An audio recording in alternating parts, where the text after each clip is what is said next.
Today we're trying out the Meatmeet S Pro thermometer for our turkey, and we're going to put it in the breast and get it started.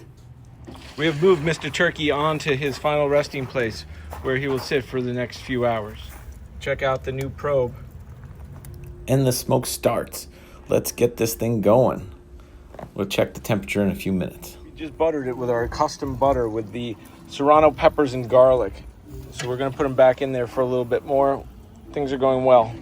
One of the great things about this thermometer is the app. It gives you peace of mind so you can do a million other things and then come back when it tells you to. The thermometer says the breast is done. So what we're going to do is we're going to cut off the thighs and then put the thermometer into the thighs so that we can cook those a little more. They got to go up another 10 degrees. I stuck the thermometer in the thigh, and now I'm just going to let it finish off maybe another 15 minutes, it says. This is how the turkey came out. This is my spicy turkey. It came out perfect spatchcock. It's so full of juice and delicious. The Meatmeet thermometer, it worked amazing. It cooked it to perfection. You got to get one of these now.